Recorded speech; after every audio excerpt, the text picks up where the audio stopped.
2 Samuel 2. After this, David inquired of the Lord, Shall I go up into any of the cities of Judah? The Lord said to him, Go up. David said, To which shall I go up? He said, To Hebron. So David went up there along with his 2 wives, Ahinoam of Jezreel, and Abigail, the widow of Nabal of Carmel. David brought up the men who were with him, every one with his household, and they settled in the towns of Hebron. Then the people of Judah came, and there they anointed David king over the house of Judah. When they told David, It was the people of Jabesh-Gilead who buried Saul. David sent messengers to the people of Jabesh-Gilead and said to them, May you be blessed by the Lord, because you showed this loyalty to Saul your Lord and buried him.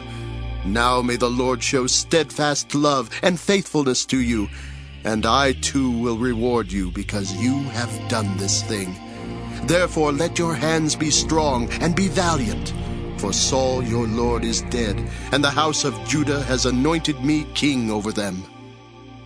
But Abner, son of Ner, commander of Saul's army, had taken Ishbaal, son of Saul, and brought him over to Mahanaim. He made him king over Gilead, the Ashurites, Jezreel, Ephraim, Benjamin, and over all Israel. Ishbaal, Saul's son, was 40 years old when he began to reign over Israel, and he reigned 2 years. But the house of Judah followed David. The time that David was king in Hebron over the house of Judah was 7 years and 6 months. Abner, son of Ner, and the servants of Ishbaal, son of Saul, went out from Mahanaim to Gibeon. Joab, son of Zeruiah, and the servants of David went out and met them at the pool of Gibeon. One group sat on one side of the pool, while the other sat on the other side of the pool. Abner said to Joab, Let the young men come forward and have a contest before us. Joab said, Let them come forward. So they came forward and were counted as they passed by, 12 for Benjamin and Ishbaal, son of Saul, and 12 of the servants of David. Each grasped his opponent by the head and thrust his sword in his opponent's side, so they fell down together. Therefore that place was called Helkath Hazurim, which is at Gibeon. The battle was very fierce that day, and Abner and the men of Israel were beaten by the servants of David. The 3 sons of Zeruiah were there, Joab, Abishai, and Asahel. Now Asahel was as swift of foot as a wild gazelle. Asahel pursued Abner, turning neither to the right nor to the left as he followed him. Then Abner looked back and said, Is it you, Asahel? He answered, Yes, it is.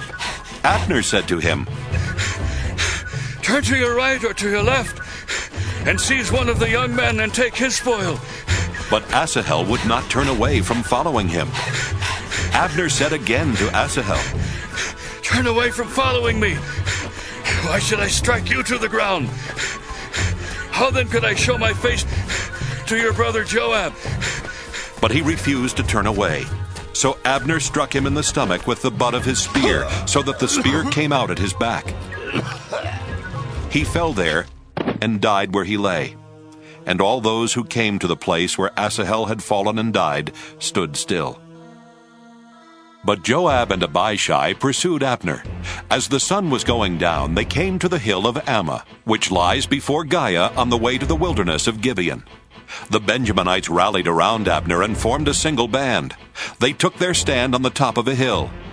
Then Abner called to Joab, Is the sword to keep devouring forever? Do you not know that the end will be bitter?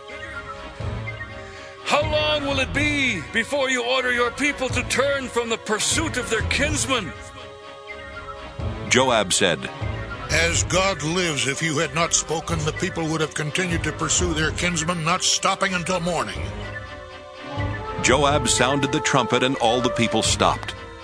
They no longer pursued Israel or engaged in battle any further. Abner and his men traveled all that night through the Arabah. They crossed the Jordan, and marching the whole forenoon, they came to Mahanaim. Joab returned from the pursuit of Abner, and when he had gathered all the people together, there were missing of David's servants 19 men besides Asahel. But the servants of David had killed of Benjamin 360 of Abner's men. They took up Asahel and buried him in the tomb of his father, which was at Bethlehem. Joab and his men marched all night, and the day broke upon them at Hebron.